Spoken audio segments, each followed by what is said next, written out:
Hello, everyone. Happy Tuesday. Welcome to today's webinar, Pro Tips for Nailing Behavioral, Case, and Situational Interviews. Very excited to have you with us. Thanks for making time in your day.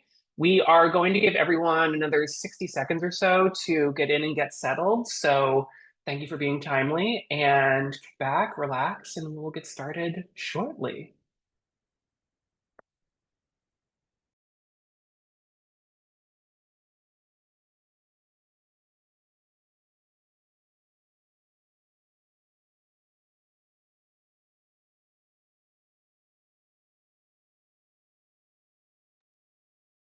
If you're just joining us, we are giving folks another 30 seconds or so to join up and get settled, but welcome. We're going to get started very, very soon.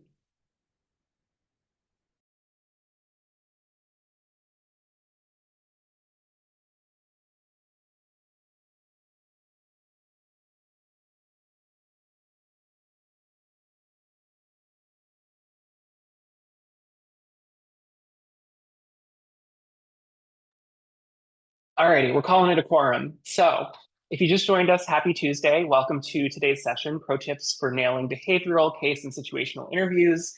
Very excited to have you with us. My name is Britt. I'm a product marketer here at Handshake. I'll be emceeing today's event, and I'm very excited to introduce our special guest in just a second. But to set the stage, set the table for today's event, here's a bit of background about why we're all here. So as everybody knows, fall recruitment is in full swing. And we want to give you all tools to be successful in a wide variety of career paths. That's why this fall, we are bringing in folks from different industries and disciplines to answer all of your questions about the recruiting process. We've been getting a lot of questions in previous events about different types of interviews and how to be successful in each one. So that's why today we've developed a session all about behavioral, case, and situational interviewing. And our panelist is a talent acquisition manager at AlphaSights, where they incorporate all three types of interviews in their recruiting process. So we have an expert on the line ready to answer all of your questions. So as far as structure for the session goes, for the next 20 minutes or so, we're going to be having a structured conversation to get some tips on interviewing. But you can also feel free to submit your own questions using the Q&A box throughout the presentation. And we'll try to get to as many as we can before we wrap up during that last 10-minute section. As a reminder, you won't be able to see the questions submitted by others until we mark them as answered live. So please don't think we're ignoring yours or anybody else's.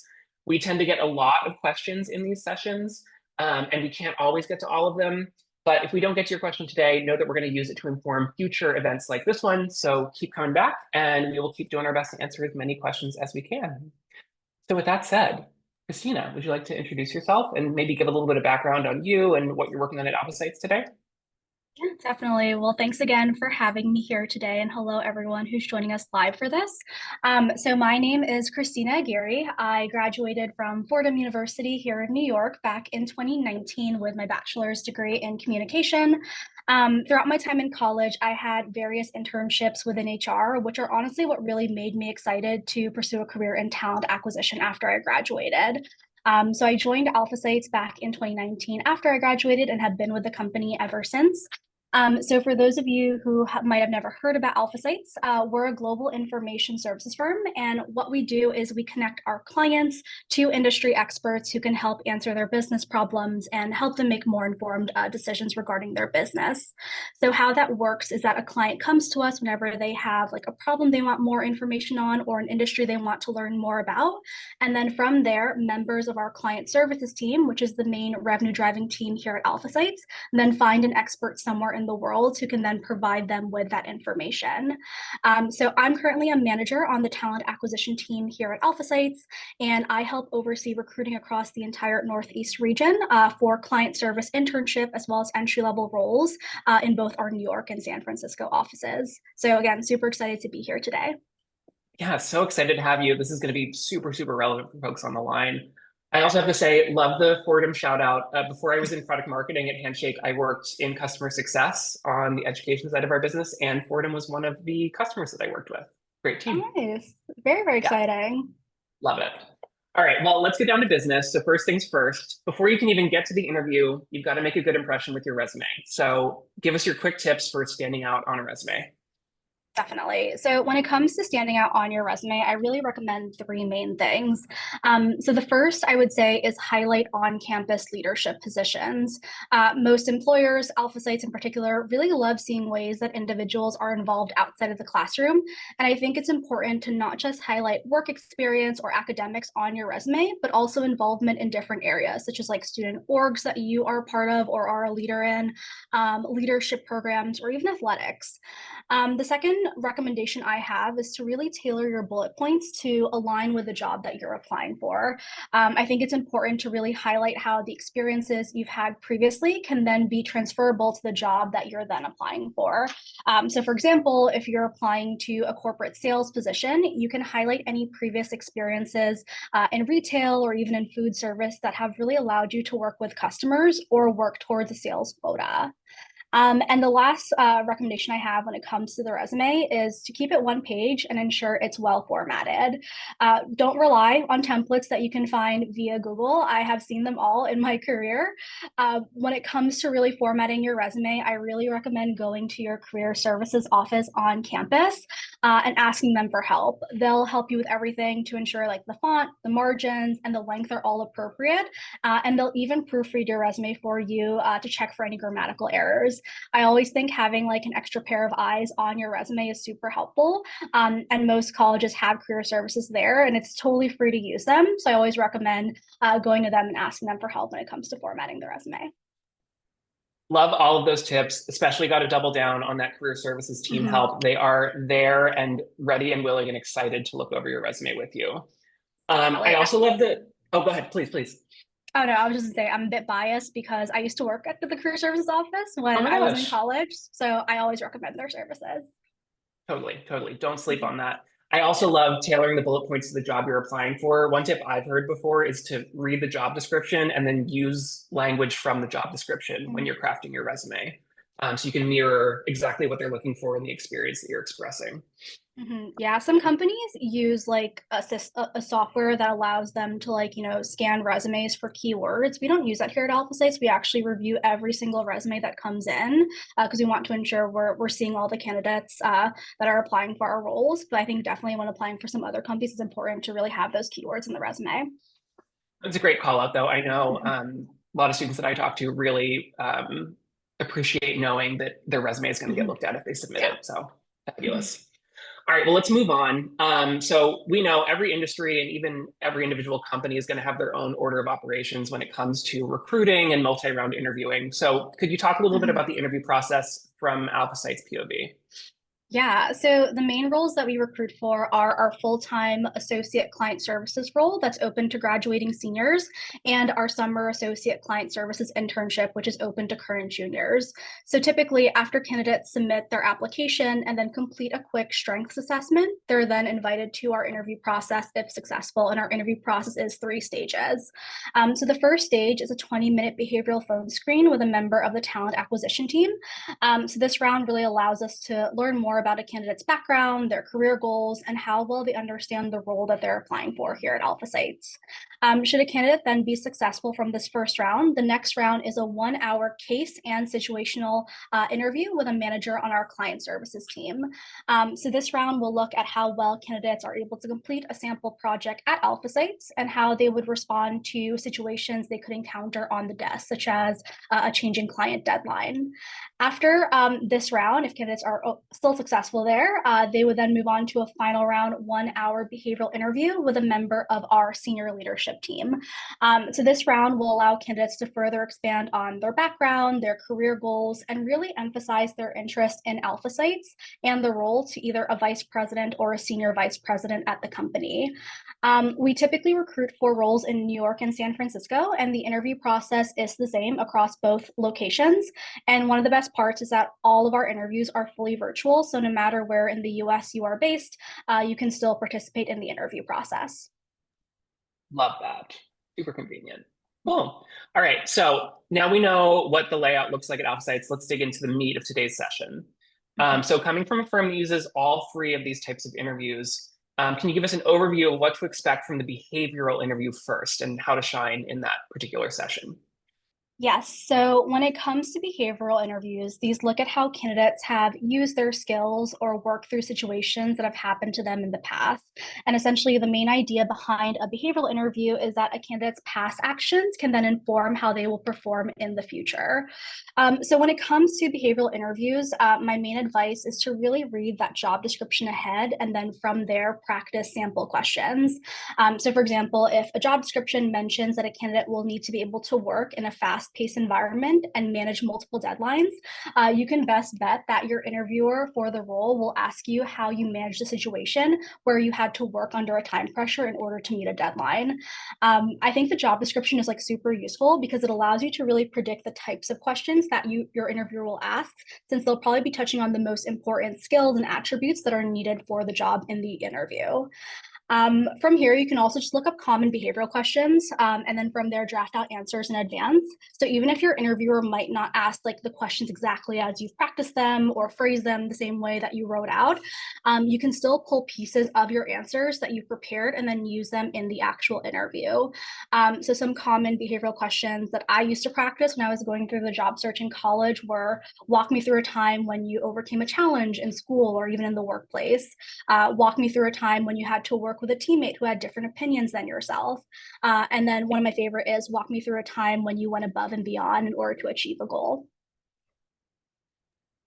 Love all of those. And yeah, you can totally script these out ahead of time. You don't want to be reading Mhm. like visibly from a sheet, but practice them because you're going to see a lot of the same questions come up Yeah. in behavioral interviews. Love it.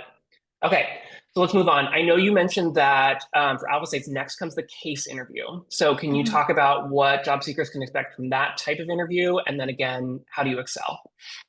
Yeah, so with a case interview, this is one in which a candidate is given a sample project or a task that the role they're applying for would actually work on. This type of interview is really meant to test how well you're able to do the job, along with your critical thinking skills, how you approach a problem, and then how you communicate a solution or final end deliverable. At AlphaSights, our case round involves candidates actually completing a take home case and then submitting two expert profiles they found prior to their interview that are based on a sample project that we give them. And then during their actual interview, they then walk through their proposed experts with their interviewer.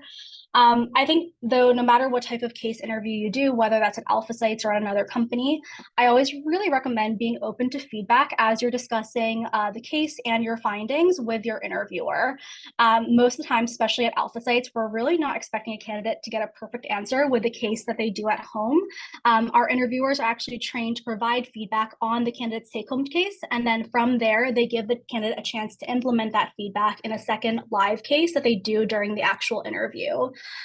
So again, I think what's most important in these rounds is really being open to feedback, but at the same time, actively listening so that you can apply the feedback that's given.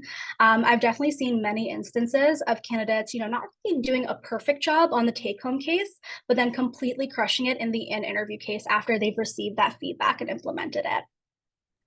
Yeah, it's a great call out. Being reactive and in the moment Yeah. is going to take you far. Cool.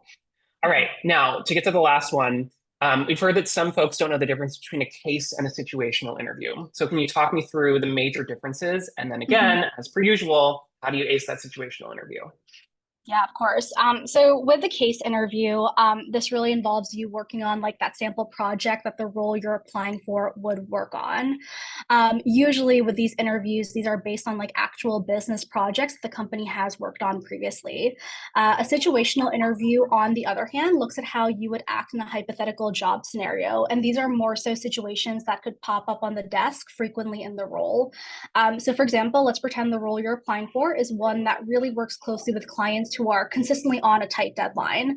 In a situational interview for that role, your interviewer might ask you, how would you respond to an urgent client request that comes in at 4:59 p.m. on a Friday? So when it comes to performing well in those situational interviews, I think the first thing I recommend is really to remain calm and take a couple of seconds to think about how you want to answer that question. It's very, very easy for a candidate to become extremely nervous when they're asked those hypotheticals and to just say the first thing that comes to mind mind without even thinking about what they're saying. With these situational interviews, your interviewer really is testing how well you're able to problem solve, but also your ability to think under pressure. So by approaching these questions, calmly and confidently, you're establishing yourself as capable of handling that challenge. At AlphaSights in particular, when it comes to our situational interview, it's actually a hybrid with the case. So it's done in that second round. And then after a candidate walks through their findings on the case, their interviewer then asks them a couple of situational questions to see how they would handle those hypothetical scenarios. Cool. And love the advice to just take a breath. I think that's Yeah. good across the board. Like, it's a question that is a little bit of a curveball for you. You can Yeah. take a breath, take a minute to think through what you want to say. Awesome. All right. Well, Christina, this has been really helpful, and I want to get to audience Q&A in a minute. But before we do that, we have a couple of rapid fire questions for you. So we'll do quick prompt and then a little pithy response. How's that sound? Sound good. Cool. All right. So first up, cover letter, yay or nay? It's going to be a no from me. It's usually not necessary. So most recruiters, especially those that are working in campus recruitment, are typically working with a very high volume of candidates at a given time. And unfortunately, we just don't have time to read every single cover letter that is submitted. I really think what's on your resume is probably most important for getting you that interview. And with AlphaSights, we don't really require cover letters for any of our roles. So for me, it's going to be a no. Oh, love it. All right. Next up, how about a note after the interview? Yes or no? Yes, absolutely. I think thank you notes are always appreciated, but to stand out, I think they have to be really well written. And what I mean by this is that you should definitely avoid generic lines and make a pointed effort to bring up specific items from your interview in the email. So, for example, instead of saying, I really enjoyed our conversation today and think I'd be a great fit for the role, I would encourage individuals to get very specific and say something more along the lines of, our conversation today made me even more excited for the role, and I'm really eager to contribute to the team's growth over the next 5 years by building effective client relationships and ways to pitch the company's new services. I believe my previous experience in sales provides me with the skills I need to succeed in the role. Both of those examples are essentially saying the same thing, but the second one is so much more, it provides so much more information, and it's clearly touching on things that you spoke about in the interview.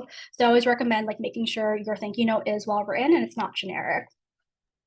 Love that. Was everyone writing that down in case you're it's a great way to frame it. Love it. Okay, last one for you. So how about bringing a paper resume to an interview? Good idea or completely unnecessary? Yeah, so if your interview is in person, I do recommend bringing a couple of copies of your resume. Most of the times you won't really need it because your interviewer will have it printed out, but you should always just be prepared in case they don't. It's a bit different at AlphaSights. Our interview process is fully virtual, so we never require paper resumes, but if your interview is in person, I usually recommend bringing a couple of copies. Yeah, that makes sense. You can never be too safe on that front, and just leave them everywhere when you're when you're leaving the office. Okay, awesome. Well, that was all super helpful, Christina. And now we're going to turn your expertise to some audience questions, if that's okay. We've gotten a lot coming in. And I love this first one because it's almost a callback to the cover letter in my mind. The question is, how do you answer, tell me about yourself? What should I highlight? So you're in an interview and now you're given this prompt that's very broad. How would you think about answering that one? Yeah, so that's usually the first question your interviewer will ask you. I can guarantee you that was the first question in 90% of my interviews when I was applying for jobs in college. I always recommend to keep this one concise. I think this question does open up the floor for individuals to really ramble and go on a tangent about themselves for 10 minutes. And unfortunately, that's just not the best use of your interviewers or your time. So I always recommend keeping it concise, probably around 2 minutes or less. And in this, I really suggest you start with first your school. So saying where you went to school, what you're studying, when you expect to graduate. And then from there, talking about any leadership positions you've had on campus or any relevant work experience that you want to highlight very quickly. And then wrap up your introduction by talking about why you're interested in the company or the role. I think that just provides a nice sandwich of the outline of what the interview will look like going forward. And it also gives your interviewer a bit of a teaser as to different areas where they can ask more questions. But I would really recommend being super, super concise with that first answer. Love that. Super, super actionable. It's almost like a very, very shortened cross between your resume and what you might put in a cover letter. You want to show Mm-hmm. that eagerness and excitement and then also Yeah. highlight the top pieces of experience. Love it. Mm-hmm. Okay, here's an AlphaSights specific question, I think. So this person asked, do these three-step interviews apply for internships in addition to full-time roles?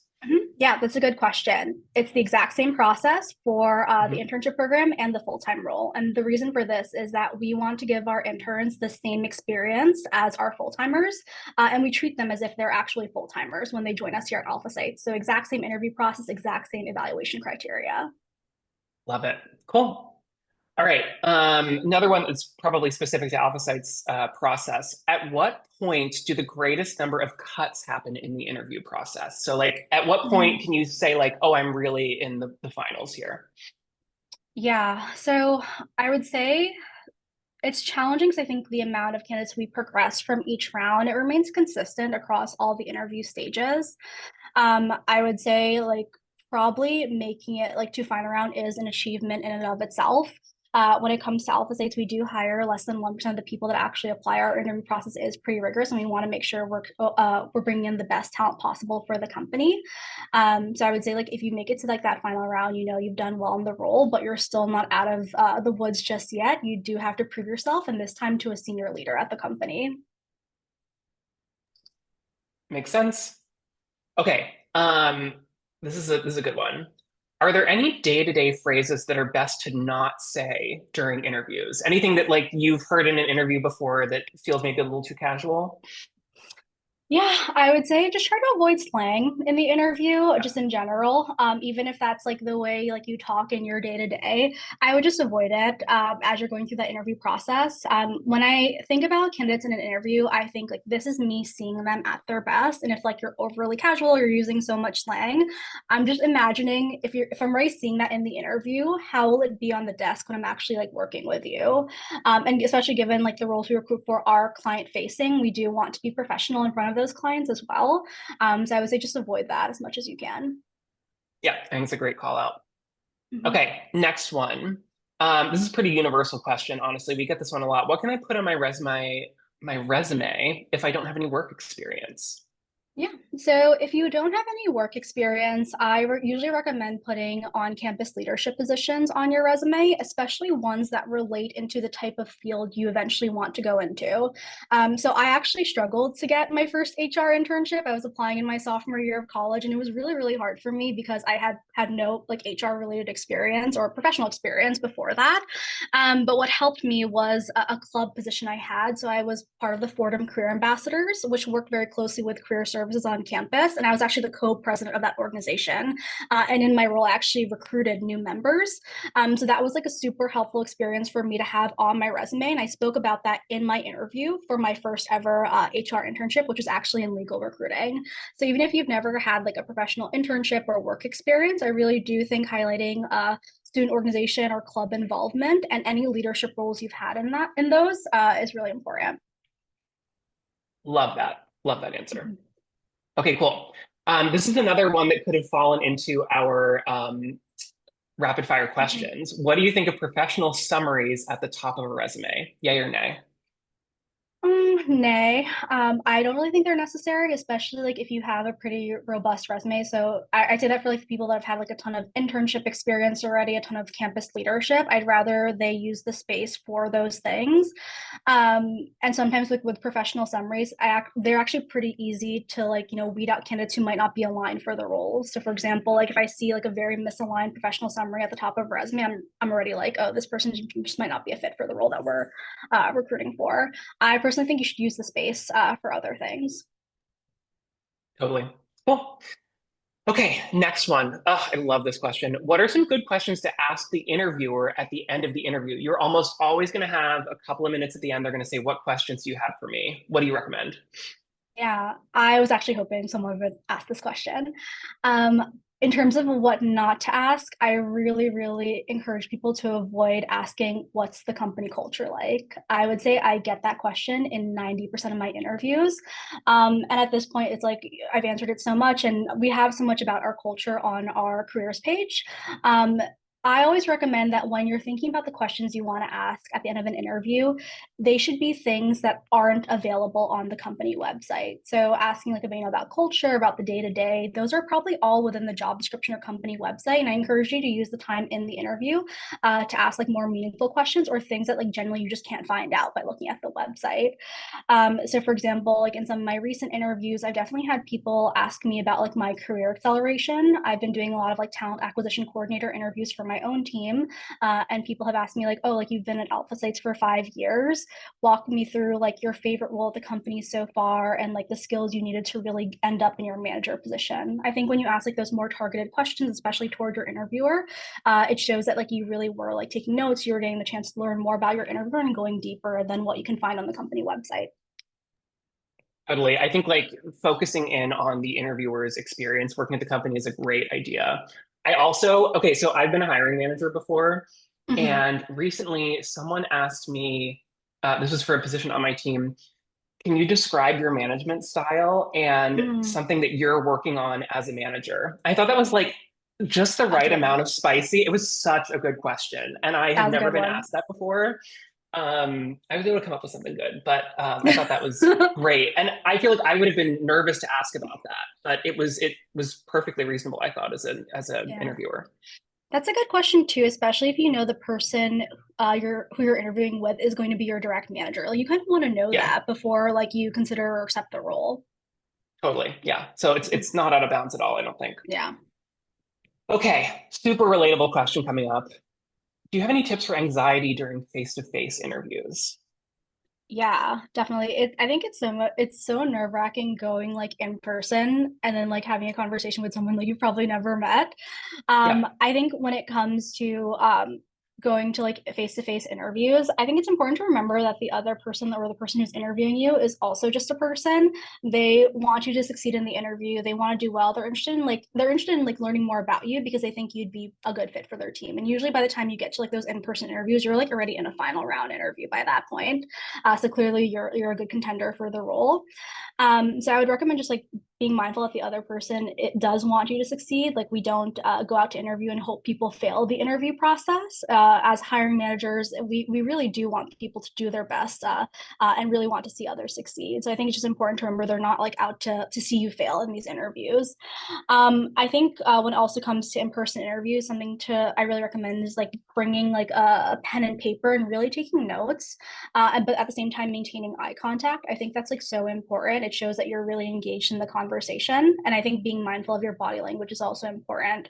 I haven't done an in-person interview in so long. I think my last one was honestly like with AlphaSights 5 years ago. But when I used to do in-person interviews, I would actually sit forward in my chair and I would never lean back because when you sit forward, it actually show you actually seem like more engaged in the interview, like you're deep in the conversation versus like if you're like leaning back. So that's just like a quick tip that I would also recommend as well. Totally. Body language matters. And Mhm. I love your call out too that like the interviewer wants you to do well. I think it's Mhm. like recruiting is time intensive, it's expensive to do. Like if you're trying to hire for somebody, you want to get them and see it as fast as you can. So Yeah. they want you to succeed. Absolutely. Mhm. Okay. Here's another good one. So I think this is in reference to your resume. This person asked, should we be concerned about repeating ourselves regarding work experience or other background information? I read this as like repeating information that you can easily find on my resume. I suppose you could also read it as like coming back to the same point in the course of an interview. Yeah, I actually read that as like using like the same example repeatedly throughout the interview. Oh, yeah. Yeah, so that's what I read it as. I think when it comes to using only one example throughout the interview, I would stray away from that. I think we really do want to hear like different like areas like where you have exemplified like the values that we look for in candidates. So it's hard like when someone is using the same example. At least when the AlphaSights interview process, I know some other companies actually prefer that they do a deep dive into one specific example. But at Mhm. least for our interview process, I think we like to like learn about you like overall as a person in terms of academics, extracurricular involvement, work experience, things like that. Cool. Great. Okay. Let's see. What if the behavioral question doesn't apply to you at all? Like you don't have the experience in leadership? Yeah. I would strongly recommend like you just take the time to think like, do you actually like have an example? Sometimes it's hard to think of an example on the spot, but then you Yeah. realize after the interview, you're like, oh, it actually did have an example, but it's too late to say something by then. So if an example doesn't come to you like right from the very beginning, we just encourage you to take like a pause for like 10 seconds and really try to think of something. If you really just don't have an example, like for example, let's say like you've never had like a leadership position on campus, I then usually recommend saying more so like, well, I've never had a leadership position on campus, but this is how I would handle the situation, this is how I would lead a team or lead a club. Yep. And saying like what you would do if you were in that position. Love that answer. Cool. I wanted to say a couple of quick logistics because we're almost done here. Mhm. So because we're almost wrapping, thank you everyone for joining us and for having your great questions. I believe my colleague Emily is dropping a link into the chat if you want to come to future sessions like this one. And she's also going to drop a quick survey into the chat that you can fill out to let us know what you thought of this and this session, I should say, and help us shape future ones. I've had a great time though. And Christina, maybe we can do Yeah. one more spicy take for you. How do you feel about Mhm. candidates taking notes during virtual interviews? Yeah, I always recommend you take notes. When I am the interviewer, I am like taking so many notes. And then I Yeah, was the same way when I was also being interviewed. If you're ever worried about, how that looks to your interviewer, just say, hey, like, just so you know, I have a notes document on my screen. So if you see me looking away or hear me typing, just know I'm taking notes on our conversation because I want to remember everything we discuss. I actually really like that when candidates do that for me in interviews. yeah. It really shows that they're very interested in the role. I actually find it's more of a red flag if someone is not taking notes during my interviews. There you go. Take notes, Mhm. folks. All right, Christina, that was a fabulous one to round us out with. Thank you so much for your expertise and for taking time with us today. All of your answers were so on point. Mhm. Appreciate you. Appreciate everyone on the line. Hope you enjoyed today's session, and we'll see you again soon for another one. Of course. Thanks for having me. Bye, everyone. Bye, y'all.